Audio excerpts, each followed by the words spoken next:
High Guardian Spice is honestly one of those shows that radiate utter incompetence from its announcement to its release. It's just incompetently made.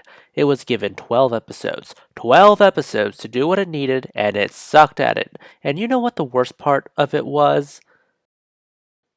It's not a special kind of bad. It's not hilariously bad like Marvel, where the stupidity was so deep that there's a whole plot point in this stupid book that features Jewish dinosaurs. Yes, the dinosaurs in this book are Jewish, and the Jurassic period is constantly referred to as Jurassic Park. It is played unironically and completely seriously in this book, but everyone who reads it has to laugh it off. No, High Guardian Spice is just plain inept. The first episode makes an absolutely weak first impression by being padded to high hell. You have 12 episodes. I repeat, 12 episodes. You don't spend a fourth of your first episode padding it out with transportation montages. Speaking of the budget, the creator said the budget was quite small, and to that I say, can't you just simplify the backgrounds? Why spend all this time in a 24-minute episode about transportation montages? We know nothing about these characters. I've seen less incompetence from a drunkard, honestly.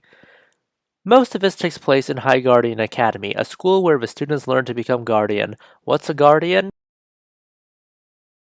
The hell if we know. Think back to other fictional super schools. In My Hero Academia, we're thrusted into superhuman society. Since superhuman society is so common, superheroes, by extension, are much more common. It makes sense for UA to basically be a beefed up regular Japanese high school because superheroes are so interwoven into the fabric of this society. Or how in Harry Potter, we see that magic exists in the world outside your window, at least the 90s window, and people who harness it are called wizards and witches. It makes sense that Hogwarts would have its entire curriculum dedicated to types of magic like potions and charms. After all, not only does the magical job market need such skills, but also everyday magical use for wizarding households. I ask once again, what's a guardian? Are they integrated into some kind of state structure? Are they trying to give basic education to the wizarding world's children? The hell if I know. I wouldn't be complaining about it if it didn't matter. Well, Hogwarts is basically the premier supernatural school when it comes to the pop culture mind, considering how big it was during the 2000s. The superhero academia thing has been around with us since the 1960s, since the X-Men exist. There are a lot of different options you can pull from to make your franchise distinct. It honestly feels like someone took part of a D&D manual and shoved it into a school setting as part of a first draft. Because this show is made for 12-year-olds, no matter what this disclaimer says, let's see how it preaches its morals because it's honestly a Cartoon Network show in the guise of a Crunchyroll show. It preaches them very poorly. Have a character go on about how girl friendships are so much deeper and multifaceted than guy friendships. Have Sage admit she's wrong about that. Then you subvert that by saying LOL psych Snapdragon is trans and thus invalidates that earlier message. Come on, this is only 12 episodes long. How do you mess this up that badly unless you turned in a first draft?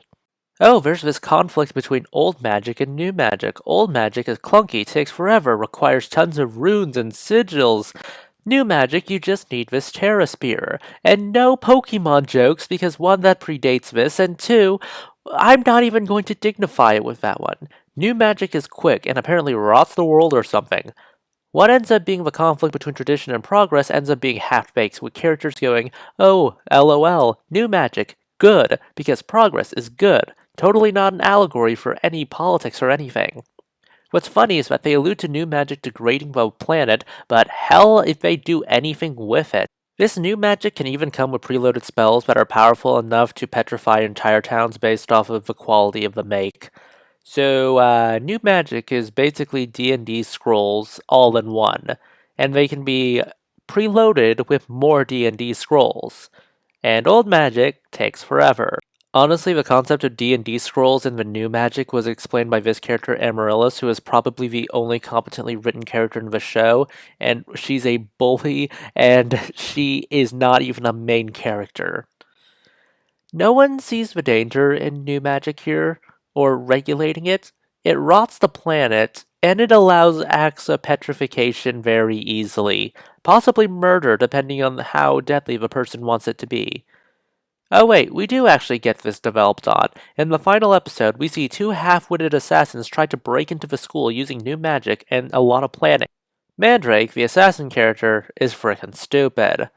The idiots, also called the Triumvirate, who hired him, are also frickin' stupid for hiring him in the first place. I swear, Rita Repulsa would be the goddess of death in this setting, because with all the tools she would have access to because of the incompetence of just about everyone, she would conquer this place 50 times over. Everything about High Guardian Spice feels like a D&D game turned first draft of a 12-episode series. The setting has very little in the way of distinguishing itself from other similar fantasy settings and school settings in fiction, making it just blend into the background. Its world building is so undercooked that Gordon Ramsay is yelling about how it's raw. Its preaching is so stupid that it makes you want to ram your head into a brick wall. The characters are stock characters on nice days, and when they're not stock characters, they're too stupid or too much of an asshole to be sympathetic. I'm cheering for Rita Repulsa to swoop in and wipe them out. And the worst part is, High Guardian Spice isn't even the worst thing ever. It has moments that work. Granted, these moments that work are surrounded by massive trash fires and toxic waste dumps, but they exist. This falls into the pile of just plain incompetently made.